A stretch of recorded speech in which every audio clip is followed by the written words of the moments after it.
No one believed me, even from those few people that I was able to share this experience with, that this is true. But luckily, with the development of the ufology and many great people out there that are doing the research and providing the video evidence, especially with Martin Stubbs, who was in charge of one television station, and he just directed one dish towards the space, and he was lucky enough to pick up the direct downlink from the space shuttles to Houston, and he provided this.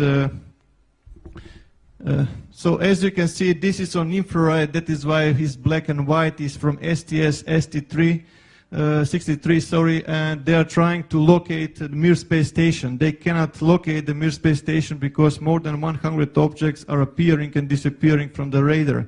Those are the same type of craft that I observed on the asteroid belt between Mars and Jupiter. And those are those balls of light that I was observing in those times, as you can see clearly, creating intelligent formation. So you can see we are never alone, and the evidence is all there, and they are keeping this secret, which is not the right way to do. Every time that when there is a storm, you can be completely sure that there are more than 200 objects above the sky charging from the released energy from the thunderbolts. Exactly the same as we go with our vehicles into the petrol station to refuel. They are refueling their propulsion systems with this organ energy which is discharged from the thunderbolts. So this led to the direct contact with the extraterrestrial races.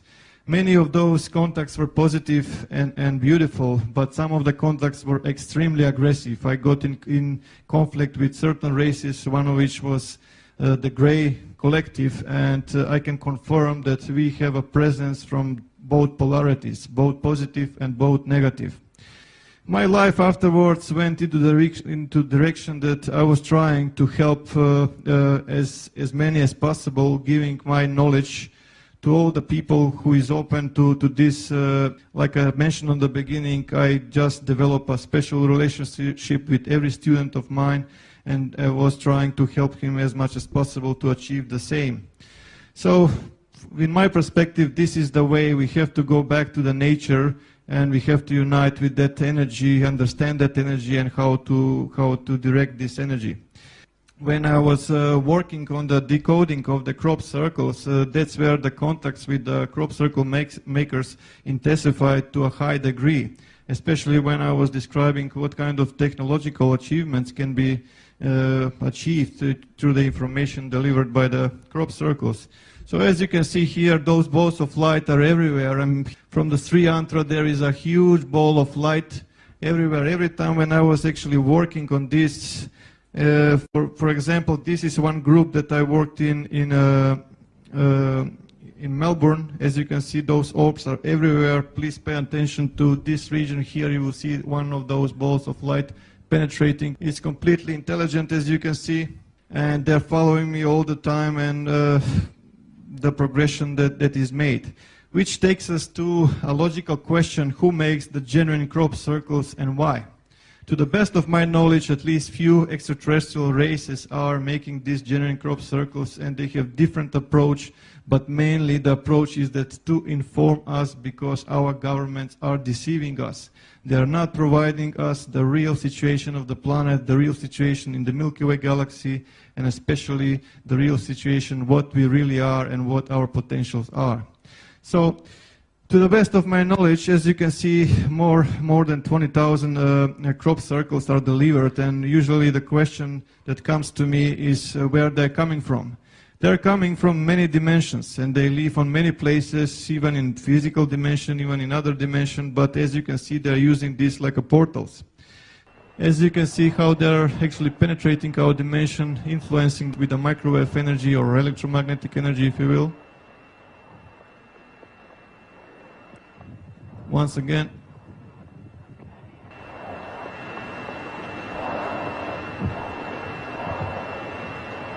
Okay. So, like I mentioned, to the best of my knowledge, more than 20,000 diagrams are delivered in the past few decades worldwide. The military is highly interested into these messages that are arriving, and every time there is a bolt of light or craft above the fields, the military is picking up on the radar. Immediately there is an order for the fighter jets or the helicopters to intercept those bolts of light and to avoid eventual delivery of information, which is very vital for humanity. Usually people come to me and they say, look, are you aware that the government has lasers and HARP and everything, all technology that can create a crop circle just in a second directly from the satellite? And I will just say this, if that's the case, if those balls of light are governmental properties, then how come they are spending money for the fuel, just putting and giving order for those helicopters to chase their own property? It does not make sense. It became obvious, at least to me, analyzing few hundreds of diagrams, that there was an open communications from the genuine crop circles and then from the man-made ones, because it's obvious that the shadow government wanted to establish this kind of communication, exchanging of information regarding technology and many other stuff. But the NTIs didn't want to play their game because they understand that they are very deceivers, how should I say, and that is why they started to put those obelisks.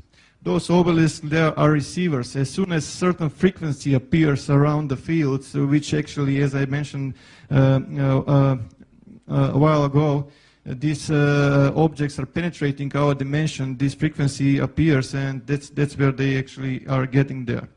With the help of the Discovery Channel, National Geographic, and other media, crop circle phenomena was completely buried. Just everyone is ridiculing this phenomena. Everything is man-made.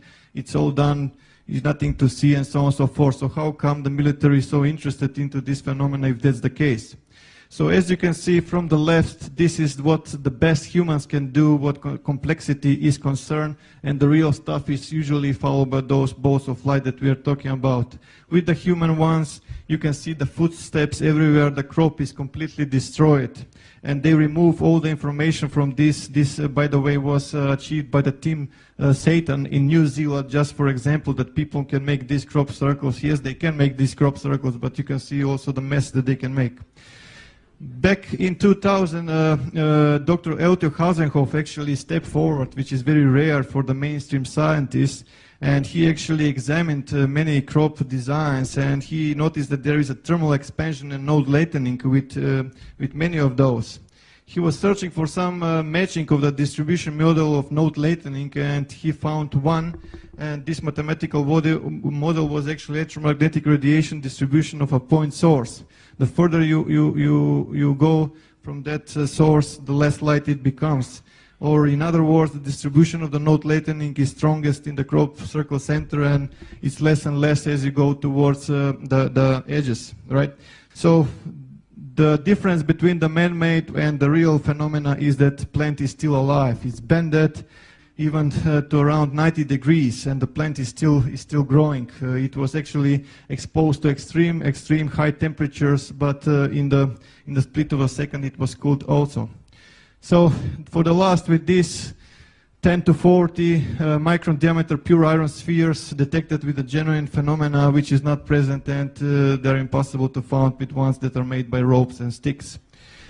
They just transmitted search. There is something extraordinary that is happening at the moment in the Milky Way galaxy, and search for Power L. That was all that I was able to pick up. And when Milky Way galaxy is concerned, it's very difficult for us to determine the right proportions and the right shape and appearance of the Milky Way, because we are seeing it all the time from an angle. But the extraterrestrials are saying that this Milky Way galaxy actually has 7 spiral arms. So before any one of you recognize the all-seeing eye inside this and you say, like, here is another Illuminati agent in disguise, I can assure you that that's not the case. Let me just explain about this.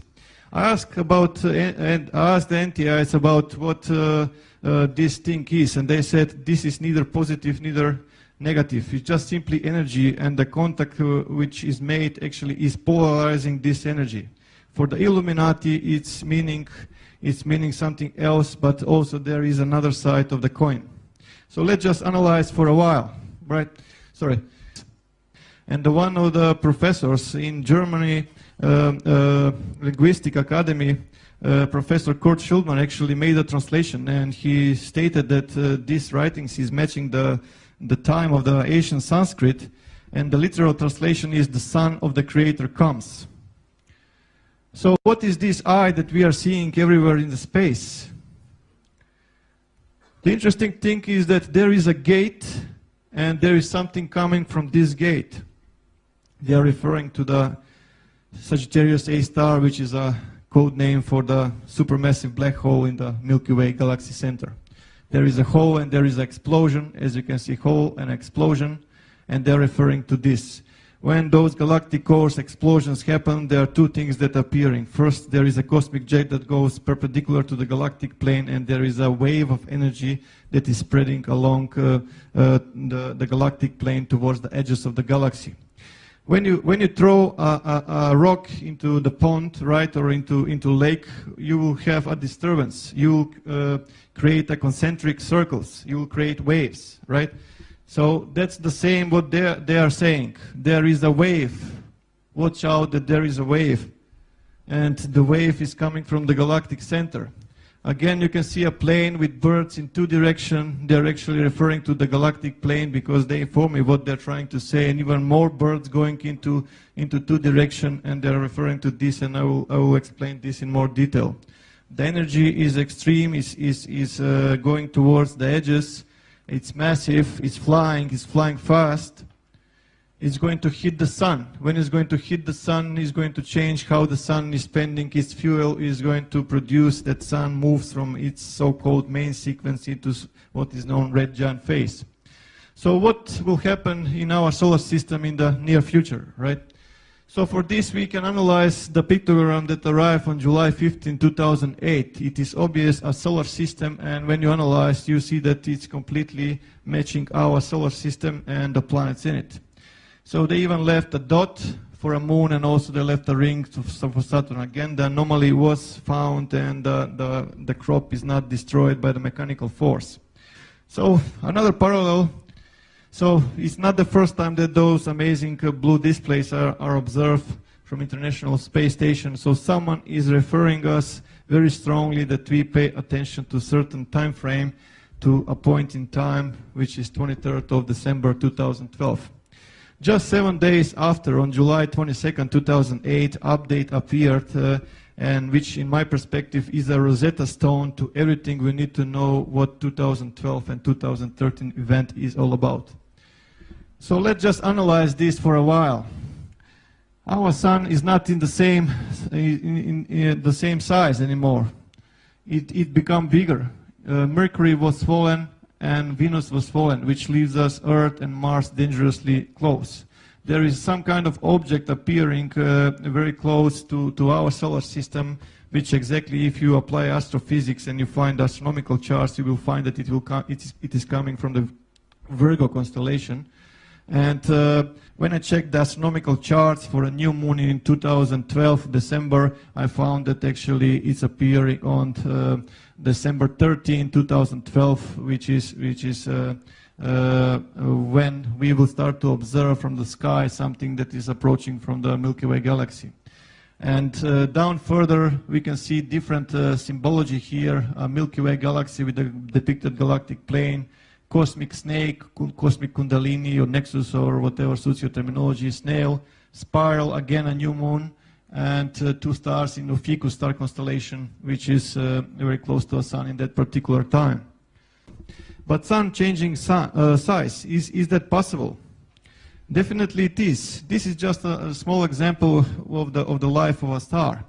From the stellar nebula, from the gravity, we get two types of stars, average star and a massive star. Average stars is the type of star that our sun is at the moment, which is a yellow dwarf type of star. Yellow because of the color of the surface, and dwarf because it's a small for a star. When the fuel is exhausted, it moves into the next stage of its life. How should I put it? It becomes a red giant, where the outer layer gets more cooler, it loses brightness, it gets more reddish, but the core of the star collapses. And eventually, the outer layer is released and becomes a planetary nebula, and the only thing that is left from the star is the so-called white dwarf, or the core of the star. And the other ones, which are massive stars, they go into the red supergiants, but they go into supernova, and from supernova they can end up like a neutron stars, or mini black holes.